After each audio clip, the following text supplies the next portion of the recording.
Welcome back everyone to another technical analysis video, and today we are taking a look again at Dogecoin now.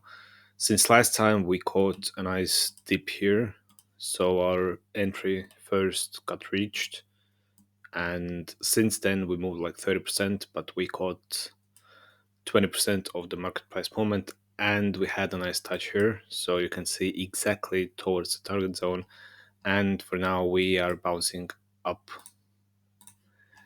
Now, going quickly before we take the deeper look on the daily time frame, we see that we are seeing a break of the market structure break here forming, and most likely the price will move towards this branch of the EMAs here on the daily time frame. So it's kind of like a resistance zone as of now. Now we have seen similar movements, so similar push. This one, let me take the brush.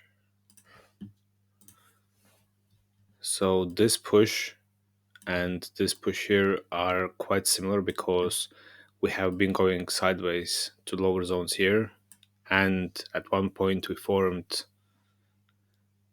actually we retested here, then we formed break of structure, mark structure break once again, not break of structure, and similar is happening here. So movement, and most likely we are going to move towards this zone here right now. So we here had similar the market structure break as well, tested the 200, 100 EMAs, then went for one last touch to lower zones, and then most likely we're going to see another movement to the upper zone. So too much lines, but let's do it like this.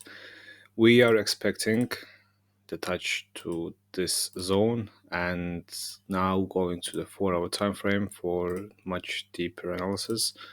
The position would be something like this.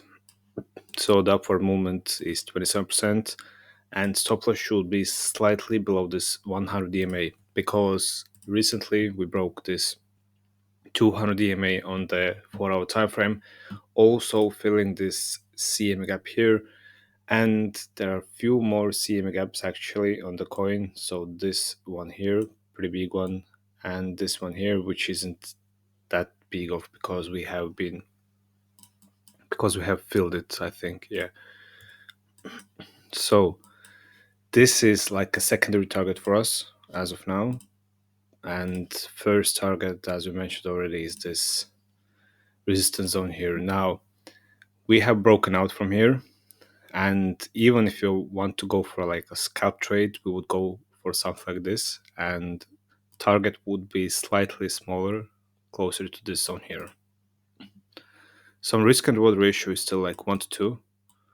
And we are already into this position with smaller leverage than usual because this EM gap is slightly frightening us, because if buyers don't maintain this zone here, then we're going to form a fake out movement similar to this one here and just go for another movement to lower zones.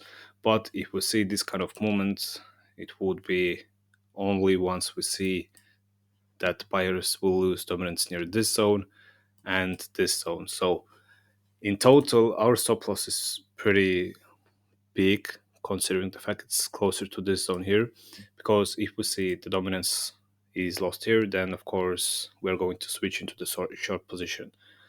So there's nothing much more to talk about on the Dogecoin.